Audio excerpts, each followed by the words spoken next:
Shalom. I want to give all praises and glory and honor to Yahweh Apame and Vashti, double honor to the elders, great millstone. Much love and respect to all you brothers out there doing the work in sincerity and truth, striving for the hopeful lay during all afflictions and seeking out your own salvation with fear and trembling.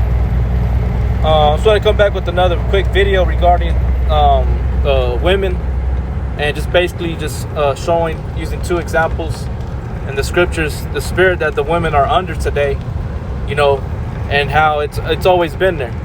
Like the scripture here I have is Ecclesiastes 1:9. The thing that has been, it is that which shall be, and that which is done is that which shall be done. And there is no new thing under the sun, because Yahweh Shai, they sanctioned that a woman shall compass a man, and that we're going to be ruled over women.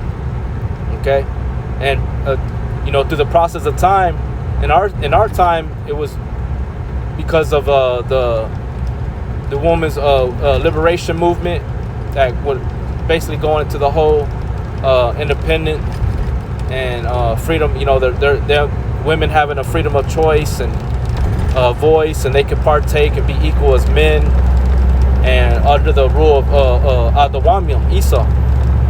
Okay, so we've all been seeing this, but through the ancient times, it's gone on. But now in our time, it's more at a state of it where it's an infestation. Okay, it's out of control, because it starts at an early age with these girls, and then they continue all the way up until they're damn near dead. With the same spirit and behavior that I'm about to show. Okay, so there's no new thing under the sun. Verse 10. Is there anything whereof it may be said, see, this is new? It had been already of old time, which was before us. Right. Okay. So that's why we filter things to the scriptures. We verify and show things by way of the scriptures. All right. And like it says in let's bring it out real quick. John chapter 3 and verse 19. And this is the condemnation, that light is come into the world, and men love darkness rather than light. Like, women are included in that, because their deeds were evil. For everyone that doeth evil hateth the light, neither cometh to the light, lest his or her deeds should be reproved. But he that doeth truth cometh to the light, that his deeds may be manifest, that they are wrought in the Most High. Okay, so let's go to the first one here in First Esdras chapter 4 verse 27. Many have perished, have erred and sinned for women, and now do you not believe me? Is not the king great in his power? Do not all regions fear to touch him? Yet did I see him in Apame, the king's concubine, the daughter of the admirable Particus, sitting at the right hand of the king, and taking the crown from the king's head and set it upon her own head. She also struck the king with her left hand. Okay, so this same behavior that this concubine displayed towards the king with no fear is what you see today. I remember when I was a teenager, I'll be wearing my hat, and I was in junior high, and a girl liked me, or she would take my hat off and put it on hers. And I'd be all like, hey man, give me my hat back, and my hair was probably messed up, whatever, and she would just be all there like, acting the way they act, not wanting to give it back, just playing games. What they're doing is testing, trying, seeing how far they can get, how far they can get with you and how much they can get away with. That's what that is, and whether they know it or not, but we know that's what it is. But as you grow and you experience, you gain experience, you start realizing, hey man, I don't, you start laying down certain things. You know what I'm saying? You don't be playing like that. But that's what it is, man. They're just trying you out, testing you, seeing how far they can get with you and what they can get away with. So basically, that's what this girl did. She did it with, they were bold. Okay, these girls that do that, they're bold, and their intentions are not always good and playful. Like I said, it goes deeper, whether they know it or not. It's because they're trying to control you. Okay, so this is nothing new. But this is what the spirit, these women, these girls, you know, as teenagers and grow up to be under the same spirit. Okay, so she placed the king's crown on her head, man, which is a lot more greater than what example I used for myself. This was a king, right? And she struck him in the face with her left hand, man. She slapped him. And she probably laughed and kind of giggled and went away, slapped him hard as hell. And he was like shocked, but he was, you know, he was already wrapped around her finger, under her spell. So he didn't do nothing. But if anybody else were to do something like that, guess what he would do? He would lay down judgment, right?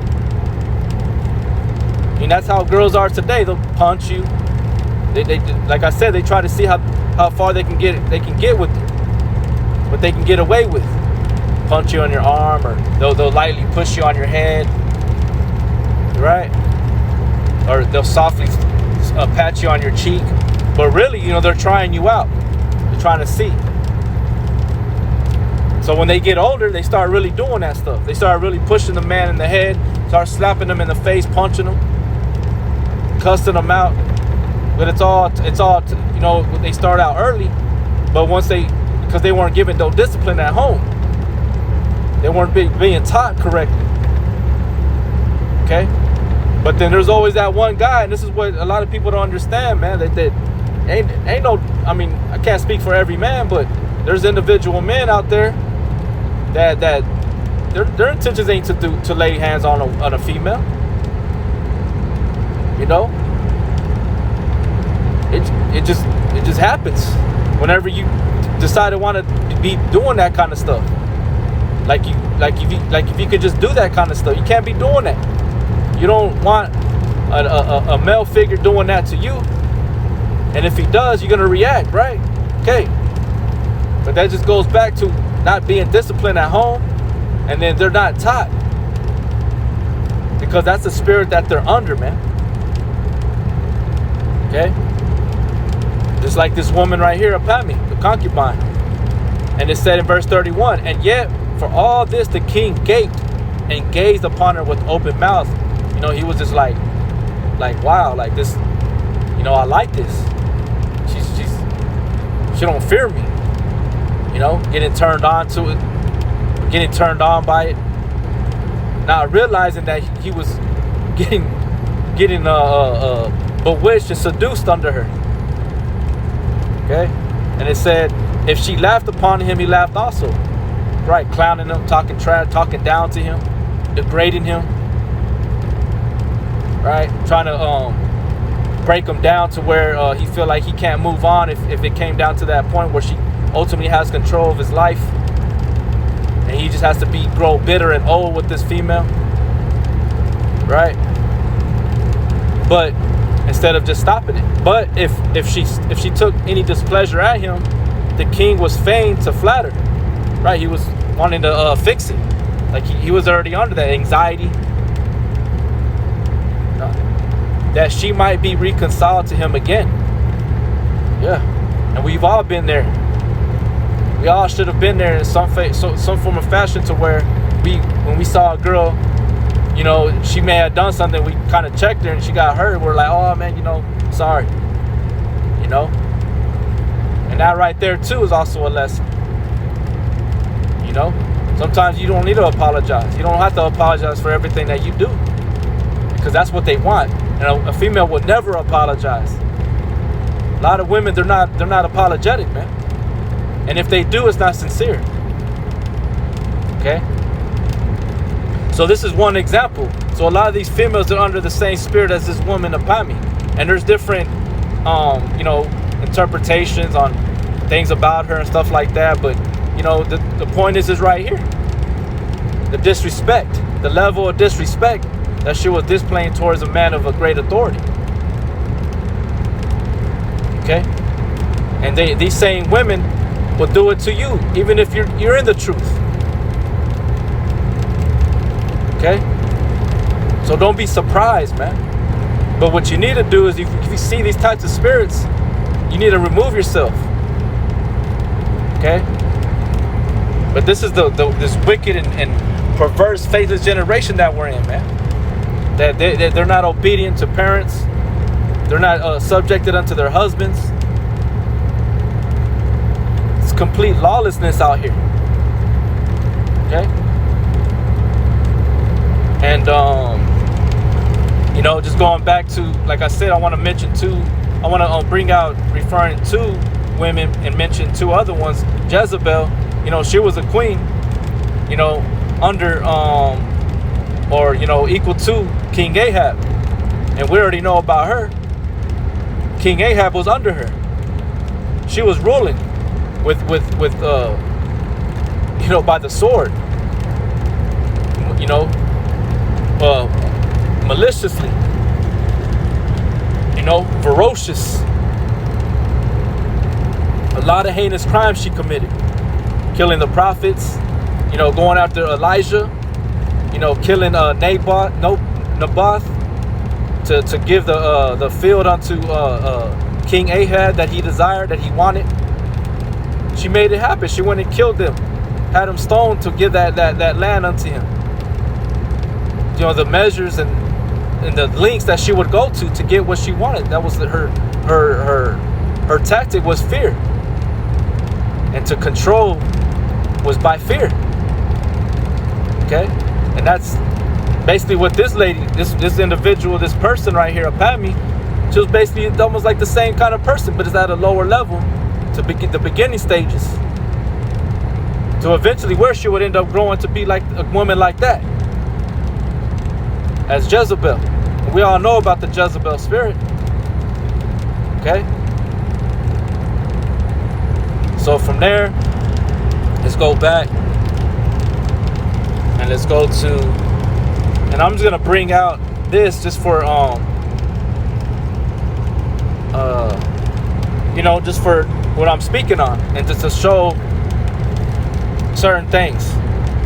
I don't want to read the whole thing. This is First Ezra chapter 1 regarding King Xerxes or Ahasuerus, and he had requested his queen, his wife, to be to come to be present, and what she did. Watch, hang on. Let's see. Okay, I'll start at verse. Esther 1 and 9. Also, Vashti, the queen, made a feast for the women in the royal house which belongeth to King Ahasuerus. Okay, so the subject matter is Vashti, the queen. Okay, so she was doing her own thing, amongst the women. And we already know when women get together, they ain't talking about Yahweh Bashem Yahushai. They ain't talking about the Bible. Unless those women are, associated with some form of Bible studies, Bible group. Yeah, but majority of the time when women come together, they ain't doing none of that. They're even having sex parties, having, drinking alcohol, talking about the guys that they're with, what they like, don't like, clowning on them, scheming, coming, trying to link up with other guys that their homegirls are friends with, all types of wickedness. All right. And it says in verse 10, on the 7th day, when the heart of the king was merry with wine, right, he was feeling good, he was drinking, he commanded Nehuman, Bista, Arbona, Bigtha, and Abagtha, Zethar, and Carcass, the 7 chamberlains that served in the presence of Ahasuerus the king, to bring Vashti the queen before the king with the crown royal, to show the people and the princes her beauty, for she was fair to look on. Right, she was beautiful. And then when you look into Vashti, there's different, speculations on why she refused. People are just trying to make up excuses. But the overall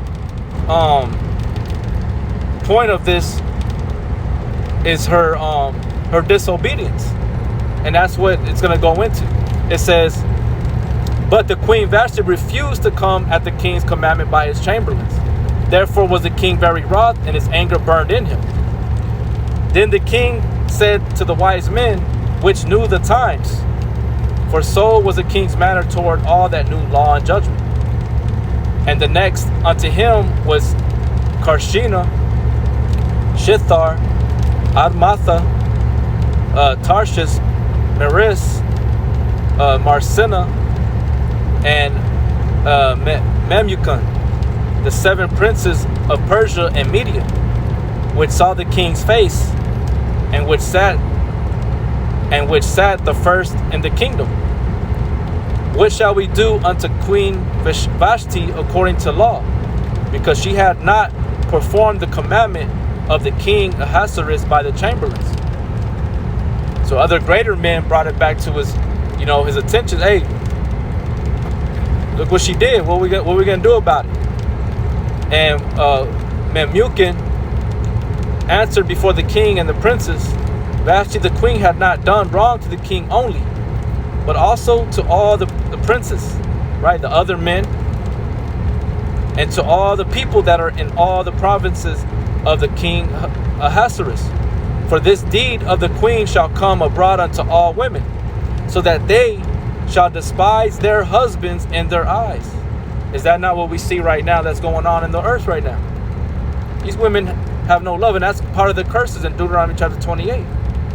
That her eyes shall be evil towards her husband and her children. Okay? So they're bringing up something that they saw as very major disrespect. And if a woman of a high a position was, and for people that were less, at a lower position to see that, they would, in their mind, think they can do it too. And that's how things work. It's like a domino effect. There's influence. Okay? It says, for this deed of the queen shall come abroad unto all women, so that they shall despise their husbands in their eyes, when it shall be reported. The king Ahasuerus commanded Vashti the queen to be brought in before him, but she came not. Likewise shall the ladies of Persia and Media say this day unto the kings and princes which have heard of the deed of the queen. Thus shall there arise too much contempt and wrath. If it please the king, let there go a royal commandment from him, and let it be written among the laws of the Persians and the Medes, that it not be altered, that Vashti come no more before King Ahasuerus, and let the king give her royal estate unto another that is better than she. And when the king's decree, which he shall make, shall be published throughout all his empire, for it is great, all the wives shall give their husbands honor, both great and small. See? Because of her disobedience, disrespect. Okay? Not realizing her position, her role as queen. And when the king summons you, you have to. No matter what you got going on, you're feeling. I mean, there's certain circumstances, but she blatantly just didn't want to go. But again, you research about her, this individual, and there's people out there that make all types of excuses. Oh, well, it was this, that, or she had a right. Just that whole women liberation movement BS. Okay? That independent, that feminism, the feminist group. That's what those types of people in our time right now look up to this woman right here. Okay? But this same spirit is here today. It's not just the Jezebel spirit. You got the Vashti spirit. You got the Apame spirit out here. You got the spirit of Delilah, right? That basically, betrayed Samson, because Samson was intrigued and in love with her, but she never loved Samson. Okay? Those 4 women they're out here. The spirit. Okay? So right here in the Wikipedia for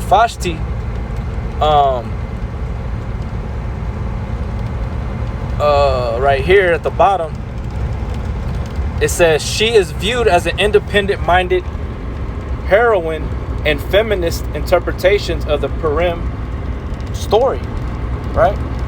You go into that word heroine, right? Let me see.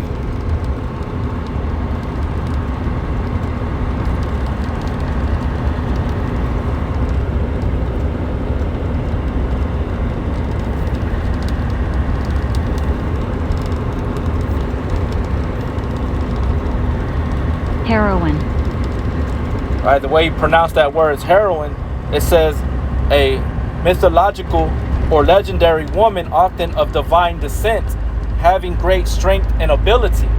See, so these people out here, these women, these feminist groups, have lifted her up as a god, man, as an idol, as someone to look up to be just basically rebellious.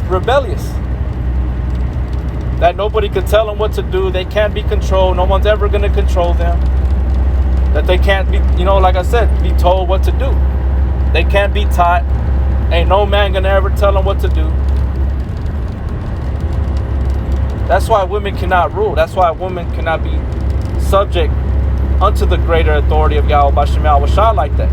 But where they're endowed with wisdom, knowledge, and understanding to rule. Because they're rebellious. Women are stubborn, man. Women are carnal. And the scriptures already told us they've been deprived of all wisdom. Okay? And through her, we all die. So Yahweh Bashem Yahushua, they're making things right by way of man, the sons of God. Okay? That's why you have the 144,000. It says a woman admired and emulated for her achievements and qualities. The principal female character in a literal dramatic work, the central female figure in an event or period, as this woman. Okay? It says she is viewed as an independent-minded heroine, which goes back to the word hero as well, in feminist interpretations of the Purim story. Okay? Now I want to show what I was saying here. It says as a feminist icon. It says Vashti's refusal to obey the summons of her drunken husband has been admired as heroic in many feminist interpretations of the book of Esther. Early feminists admire Vashti's principle and courage. See? And those men, when they banished her, dethroned her for someone that was better, they knew exactly what was going to happen. This right here. Oh, well, the queen can do it, so we can do it too. That's not order.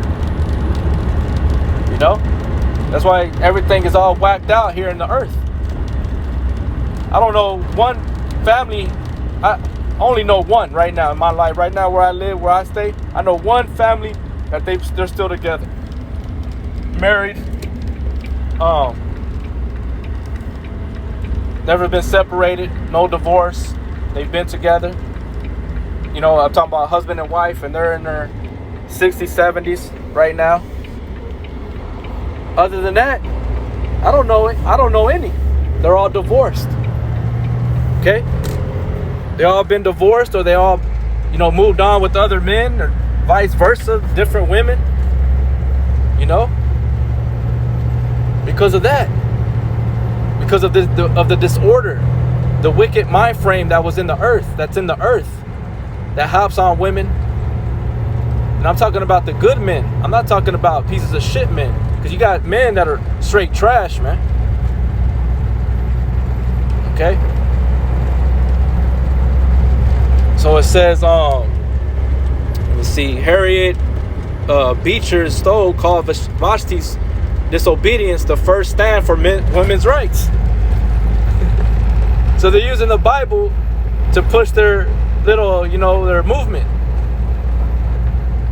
to further that whole disorder, man, within a woman's Lot was to serve and to be a helper unto her husband. You know?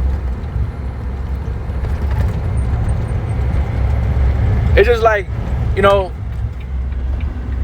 whenever you drink, like we all know when you drink, you have music.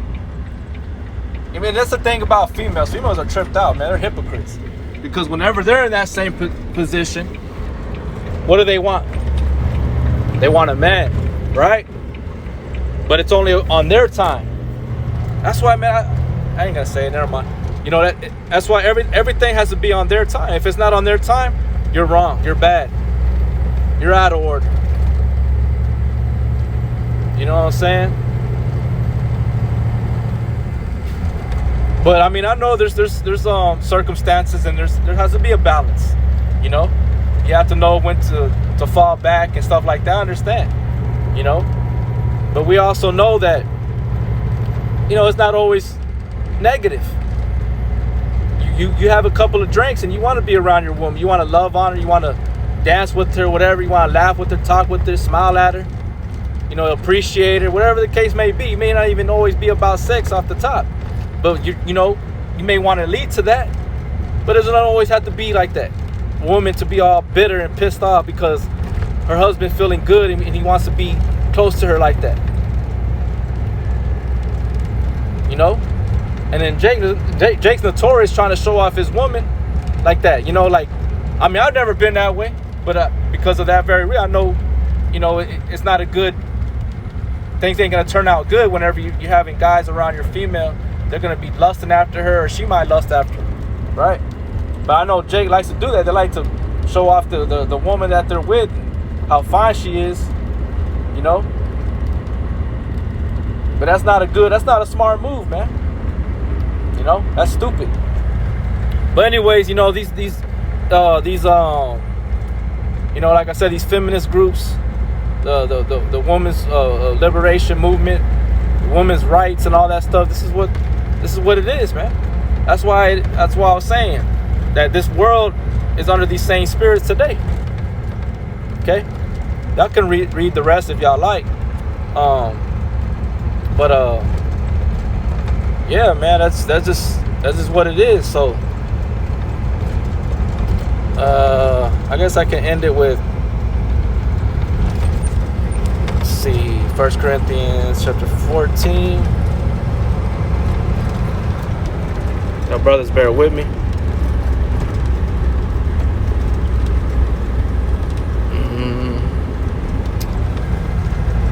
Salakias, let me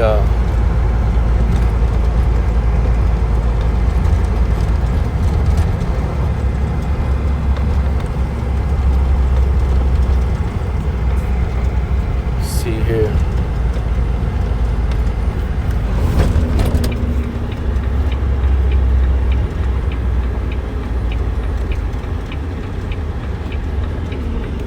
Just bear with me real quick, brothers. Making a turn.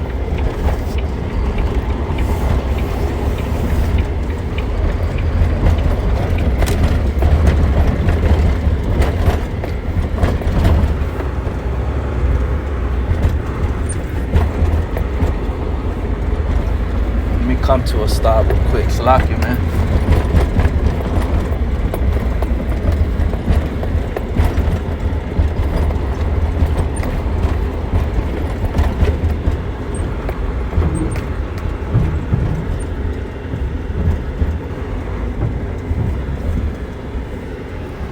See, okay, let me see real quick. This is Ephesians 5:24. It says, I'm sorry, verse 20. For the husband is the head of the wife, even as Yahushua Mashiach is the head of the church, and he is the savior of the body. Therefore, as the church is subject unto the Yahushua Mashiach, so let the wives be to their own husbands in everything. Okay, so with that, shalom.